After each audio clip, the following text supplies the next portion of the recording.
대통령을 체포함에 따라 수많은 논란과 혼란이 발생하고 있습니다. 가장 먼저 중국과 러시아가 반발하고 있고요. 미국에서도 중국의 대만 불법 점령에 대한 면죄부를 제공한 것이라며 아주 큰 우려가 쏟아져 나오고 있는 상황입니다. 특히 북한은 마두로 체포 작전이 일어난 지 6시간이 지난 1월 4일 오전 7시 50분쯤에 동해상을 향해 최소 2발의 탄도미사일을 발사함으로써 강력한 반발심을 보여줬죠. 국내 전문가 모두는 미국의 참수작전을 지켜본 북한이 미국을 공격할 수 있는 장거리 탄도미사일과 함께 장거리 SLBM을 운반할 수 있는 대형 원자력 잠수함 건조에 더욱 매진할 것이라고 우려를 표시하고 있습니다. 그런데 이렇게 나쁜 일만 있을까요? 일부 좋은 시나리오도 있는데요. 미국이 베네수엘라 유전지대의 권리를 확보할 경우 우리나라는 상당한 이익을 기대할 수 있습니다. 베네수엘라에서 나오는 진하고 끈적한 초중질류를 정제해 고부가가치 제품으로 바꾸는 기술은 아주 소수의 국가와 기업만 가지고 있는데요. 그 중에 대한민국이 있기 때문입니다. 그러니까 베네수엘라에서 대규모 석유 수출을 시작해도 베네수엘라 원유를 가공할 수 있는 국가는 대한민국을 비롯한 소수에 불과합니다. 그렇기 때문에 우리나라는 국제 가격보다 낮은 가격으로 베네수엘라 원유를 수입해 가공함으로써 큰 이익을 기대할 수 있다고 합니다. 더욱 중요한 것은 이번 미국의 참수작전이 북한에게는 충격을, 우리에게는 영감을 줬다는 거죠. 따라서 오늘 샤르의 군사연구소에서는 우리 군의 참수작전 능력에 대해 알아보는 시간을 가져보겠습니다.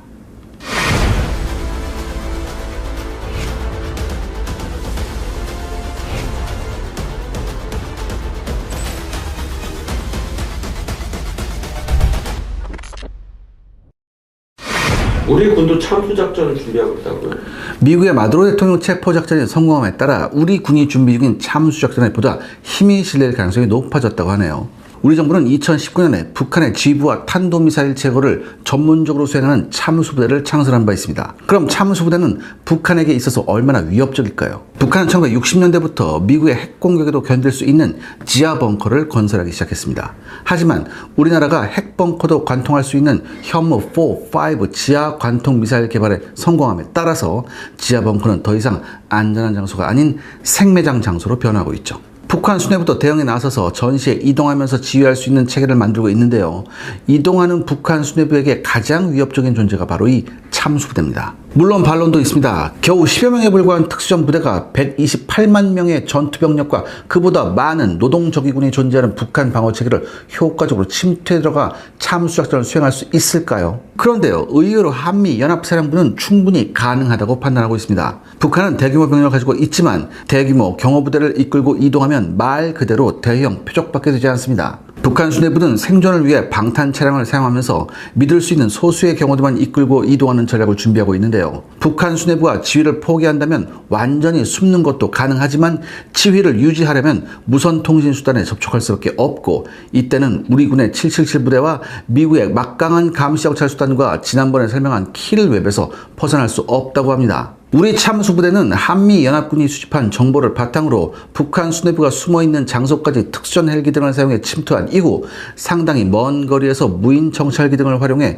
북한 수뇌부를 탐지 및 추적하는 작전을 준비하고 있습니다. 사실 대부분의 탐색과 추적 작전은 한미연합군이 보유한 정찰위성, 무인 정찰기, 그리고 스텔스 정찰기, 무선 통신 감청 수단을 통해 수행이 됩니다. 참수부대는 작전지역 주변에 위치한 현재 살아있는 정보를 수집하면서 한미연합군의 공격작전 이후의 피해평가, 즉 제대로 표적이 제거되었는지를 식별하는 정찰부대로 활용이 됩니다. 우리 군의 참수부대가 제대로 작전을 수행하기 위해서는 작전지역 주변까지 은밀히 침투할 수 있는 특수전헬기가 필요하고요. 그 다음에는 장거리 정찰 시스템, 그 다음에는 표적을 제거할 수 있는 정밀 타격수단이 필요합니다. 이 필요성을 만족하고자 국내에서는 특수작전 헬기 사업, 특수작전용 무인 항공기 사업, 그리고 대물 타격 무인 항공기 사업을 진행하고 있습니다. 그렇다면 무엇부터 알아볼까요? 국내에서는 육군 특수전사령부에 소속된 UH-60 헬기 24대, 그리고 공군 전투탐색구조 부대에 소속된 HH-60 헬기 12대를 미국 160 특수작전항공연대가 운용 중인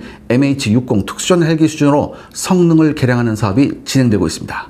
우리 한국형 수리온도 있잖아요. 근데 왜 이 특수전사령부는 낡은 UH-60의 개량을 선택했을까요? 육군 특수전사령부의 입장에서는요, 일단 UH-60이 병력 탑승 숫자가 수리온보다 많습니다. UH-60이 11명 타고 수리온은 9명 타거든요. 또한 수리온과 비교해 전체적인 기체 성능이나 안정성 면에서 UH-60이 보다 우수하다고 판단하고 있다고 합니다. 무엇보다 우리 특수전부대는 미국 특수전부대와 함께 작전 및 훈련을 수행하거나 작전 교류를 공동으로 개발하는 경우가 많은데요.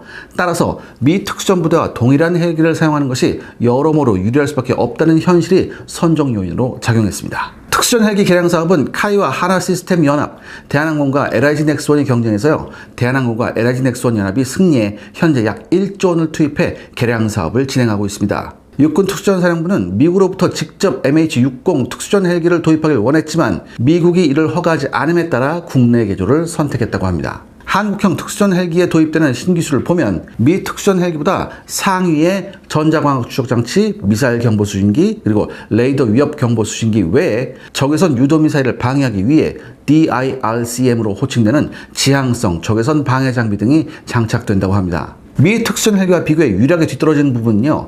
미 특수전 헬기용으로 개발된 APQ-174MMR, 이게 멀티모드 레이더라는 건데 이 레이더가 탑재되지 않았다는 점입니다. MMR 레이더는 정밀 지형 추적 비행 능력, 폭우를 만드는 짙은 구름 탐지 능력 외에 무엇보다 작전 지역을 스캔해 위협이 되는 장갑 차량이나 지대공 미사일 등을 자동으로 탐지 및 식별해 줍니다. 특히 특수전용 MMR 레이더는 적의 레이더 감시 장비에 감지되지 않는 이른바 LPI, 저인식 탐지 능력을 갖추고 있고요. 이들 기술로 인해 미국이 수출을 금지하고 있습니다. 하지만 우리 헬기만이 가진 기술도 있습니다. 그것이 무엇인가요? 우리 공군이 운영 중인 HH-60P 탐색구조 헬기 10대 중에 4대는 이탈리아제 그리포 200 지형 추적 레이더를 장착했습니다. 그래서 정밀 지형 추적 비행 능력, 폭우를 만드는 구름 탐지 능력을 확보하고 있어요. 그런데요, 미국 특수전용 레이더를 구매할 수 없기에 이게 우리가 차선을 선택한 거지만 이게 실제 운영하다 보니까 생각보다 레이더를 사용할 일이 많지 않다는 사실이 밝혀졌습니다.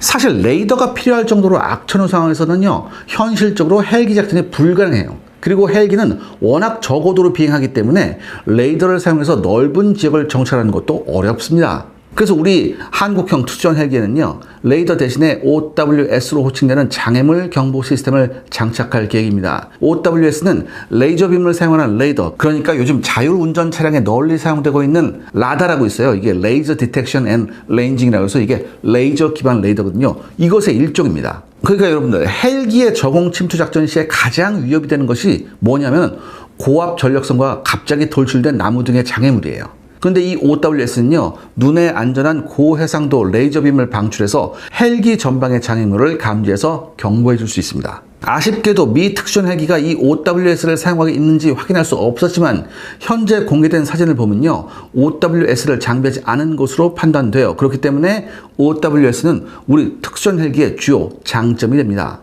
그리고 우리 특수전 헬기가 미군 특수전 헬기보다 분명히 우수한 장점 2가지가 더 있는데요. 바로 방탄화된 외부 연료 탱크와 최신 DIRCM이죠. 특수전 헬기는 긴 항속거리를 요구받습니다. 그렇기 때문에 외부 연료 탱크가 필수적인데요. 연료 탱크가 노출되어 있으면 당연히 피격되기 쉽습니다. 그렇기 때문에 미 특수전 헬기는 승무원 캐빈 안에 연료 탱크를 내장하는 경우가 많아요. 이와 비교해 우리 특수전 부대는요, 전 세계 누구도 선택한 적이 없는 방탄 외부 연료 탱크를 요구했습니다. 그리고 대한항공은 미국의 업체를 털어서 방탄형 외부 연료 탱크를 확보하는 데 성공합니다.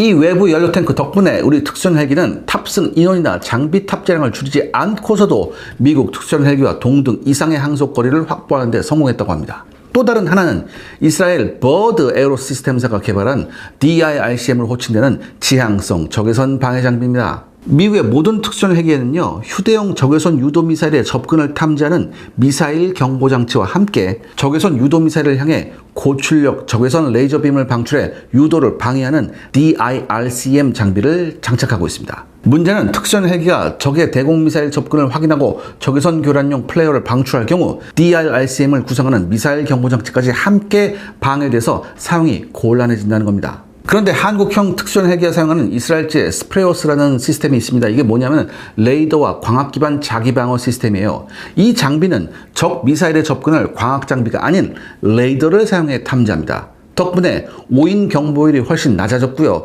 플레이어가 방출되어 있는 상황에서도 별다른 어려움 없이 적의 적외선 유도 미사일을 탐지해 방해할 수 있습니다. 시청자 여러분들의 구독과 좋아요는 영상 제작에 정말 큰 도움이 됩니다. 여러분들 부탁드리겠습니다. 구독과 좋아요. 무인 항공기들도 있었는데요. 먼저 특수작전용 무인 항공기 사업이 있습니다. 특수전 헬기를 통해 작전 지역에 침투한 우리 군 참수부대는 특수작전용 무인 항공기를 사용해 정찰 작전을 수행할 계획입니다. 그리고 이를 확보하고자 작년부터 시작해 올해까지 총 136억 원의 예산을 투입할 계획이죠.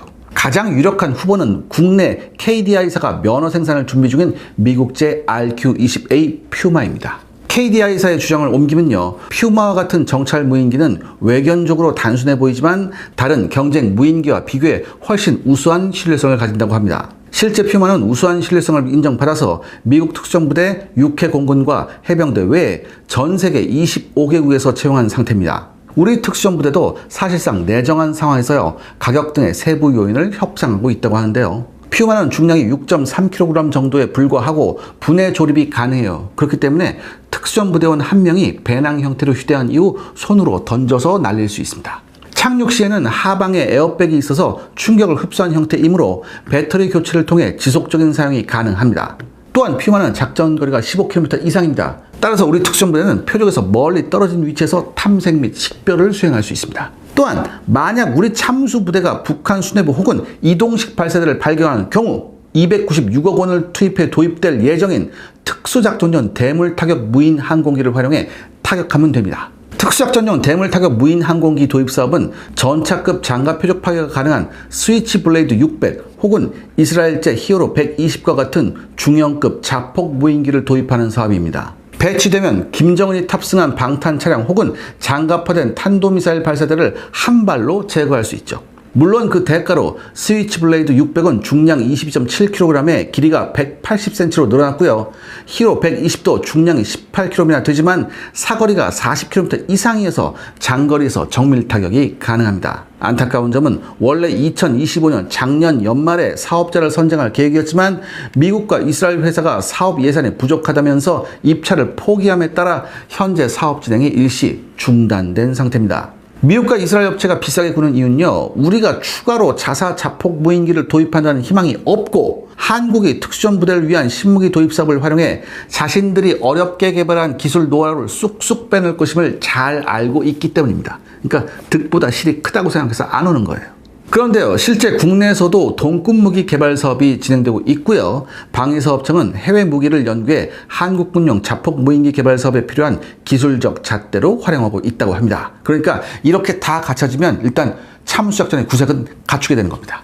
오늘의 결론은요? 우리 특수전부대는 세계 최강의 미군 특수전부대와 교류하면서 미국이 20년간의 전쟁을 통해 확보한 다양한 경험과 교훈을 배우고 있습니다. 앞서 설명한 특수전 헬기나 다양한 장비들 역시 미국 특수전부대의 실전 경험을 참조해 진행 중인 사업들이죠. 다만 아쉬운 점도 있는데요. 미 특수전부대와의 협력 덕분에 우리 군의 장비와 훈련 수준은 점차적으로 높아지고 있지만 미국이 운용 중인 킬웹과 같은 AI 기반 정보 분석 및 신속 지휘 지원 시스템은 아직 갖추고 있지 못하고 있습니다. 우리는 AI 시대에 발맞춰서 올해부터 AI 기술 개발에 막대한 투자를 시작할 계획이고요. 국내 국방과학연구소에서도 한국군의 킬체인 체계를 지원하고자 AI 기반 표적 식별 및 지휘 지원 기술을 개발하고 있다고 합니다. 하지만 국방과학연구소의 연구 수준은 미국이나 이스라엘 등과 비교하면 엄청나게 부족한 수준입니다. 국내 AI 기술 역량을 집중해서 한국군용 킬웹 시스템을 개발할 필요성이 있다는 얘기죠. 이스라엘은 자국의 특수한 안보 상황과 제한적인 국력을 반영해서 국방에 특성화된 킬웹 기술 개발에 노력하고 있고, 실제 가자지구 전투와 이란과의 전쟁에서 자국산 킬웹 기술을 효과적으로 활용하면 물론 우리한테도 판매하고자 마케팅 활동을 벌이고 있는 중입니다. 이스라엘이 했는데 우리가 못할 이유는 없습니다. 그렇기 때문에 우리 기술로 우리나라 지형과 전략 상황에 최적화된 한국형 킬웹 체계를 신속히 개발하고 이를 방산 수출까지 연결할 필요성이 있어 보입니다.